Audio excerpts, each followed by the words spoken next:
दोस्तों नमस्कार। मैं पीयूष रौतेला और आज हम बात करेंगे आपदा और गरीबी के बीच के संबंधों की।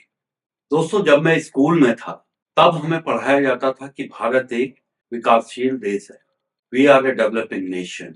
आज 40-45 साल के बाद हम वही हैं। हम तब भी विकासशील देश थे और आज भी एक विकासशील देश है। अगर बातचीत करें, सोचें, समझें, चिंतन करें तो हमें पता लगता है कि आपदाओं से निरंतरता में होने वाली क्षति इसका एक बड़ा कारण है। आपदाओं के कारण जो संसाधन विकास कार्यों पे लगने चाहिए थे, जिससे हमारे स्कूल बनने चाहिए थे, सड़कें बननी चाहिए थी, अस्पताल बनने चाहिए थे, रोजगार सृजन होने चाहिए थे, उद्योग लगने थे, वो पैसा आपदा के बाद राहत, बचाव, पुनर्निर्माण, मरम्मत, पुनर्स्थापना संबंधित कार्यों पे खर्च हो जाता है और ऐसा करना सरकार की मजबूरी है। तो ज्यादातर लोगों का मानना है कि आपदाओं के कारण हम निरंतरता में गरीब या विकासशील राष्ट्र बने हुए हैं। अगर आपदाओं से लगातार हमें इतनी क्षति नहीं होती तो शायद अब तक हम विकसित राष्ट्रों की श्रेणी में सम्मिलित हो गए होते। हमारी स्थिति वैसी ही है जैसी आपकी ट्रेडमिल के ऊपर दौड़ते हुए होती है। आपने महसूस किया होगा कि आप पूरा प्रयास करते हैं आगे बढ़ने की, पर जो वो पट्टा सरक रहा होता है, आपको अपनी जगह बने रहने के लिए कोशिश करनी पड़ती है। तो हमें जितने भी प्रयास कर रहे हैं विकास के, केवल अपनी जगह पे बने रह पा रहे हैं। उससे हम विकासशील राष्ट्रों से विकसित राष्ट्रों की श्रेणी तक का सफर तय नहीं कर पा रहे हैं। अगर हमें ऐसा करना है तो हमें कुछ ऐसा करना होगा जिससे कि हम आपदाओं से होने वाली क्षति को कम कर पाए।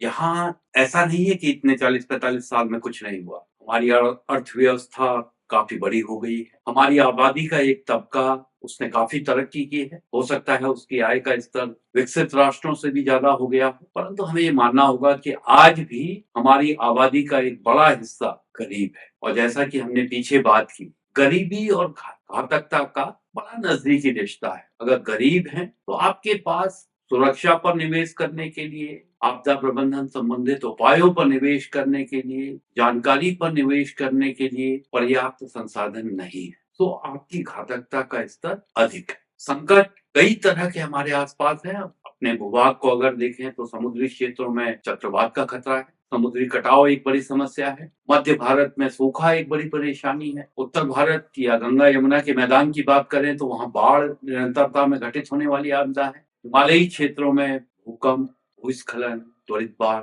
एक समस्या है। हमारे आसपास कई संकट हैं, हमारी घातकता का स्तर अधिक है। जोखिम की बात हमने की थी, जोखिम बराबर संकट गुणा घातकता। घातकता भी ज्यादा है, संकट भी कई है, तो हम पर आसन्न जो जोखिम है, हमारी ज्यादातर आबादी पे आसन्न जो जोखिम है वो ज्यादा है। तो जब भी आपदा घटित होती है, हमारी आबादी पूरी तरह प्रभावित होती है, उसके संसाधनों का नुकसान होता है। संसाधनों का नुकसान मतलब जो गरीब है आपदा के बाद वो और ज्यादा गरीब हो जाता है, उसकी घातकता और ज्यादा बढ़ जाती है, उस पर आसन्न जोखिम और ज्यादा बढ़ जाता है। अगली आपदा में उसके प्रभावित होने, उसके संसाधनों के और ज्यादा नुकसान होने की संभावनाएं बढ़ जाती हैं। और सच मानिए, अगली आपदा में वो और ज्यादा बुरी तरह से प्रभावित होता है। तो गरीब और ज्यादा गरीब होता जाता है, संसाधनों का नुकसान होता जाता है और हम इस कुचक्र में फंसे हुए हैं। इसके कारण देश आगे नहीं जा पा रहा है। यहाँ सामने आता है आपदा प्रबंधन। वो एक ऐसा विकल्प है, एक ऐसा सूत्र है, एक ऐसा उपाय है जो आपदा के इस कुचक्र से हमें बाहर निकाल सकता है। जो हम कह रहे हैं कि आपदाओं के कारण हम एक ऐसे कुचक्र में फंसे हुए हैं जहां हम निरंतरता में गरीब बने हुए हैं। तो आपदा प्रबंधन अपनाकर, आपदा प्रबंधन संबंधित उपाय अपनाकर हम आपदा से होने वाले नुकसान को कम कर सकते हैं।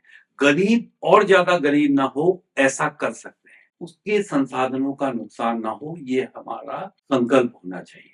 और इस कार्य में, राष्ट्र निर्माण के इस कार्य में, देश को विकसित राष्ट्रों की श्रेणी में ले जाने के इस कार्य में आप अपना योगदान दे सकते हैं। अपने परिवार को, अपने समुदाय को आपदा प्रबंधन संबंधित उपायों को अपनाने के लिए प्रेरित करता है। इस चैनल को लाइक करके, शेयर करके, अपने मित्रों, अपने परिवारजनों तक पहुंचाकर आप इस कार्य में हमारा योगदान दे सकते हैं। धन्यवाद।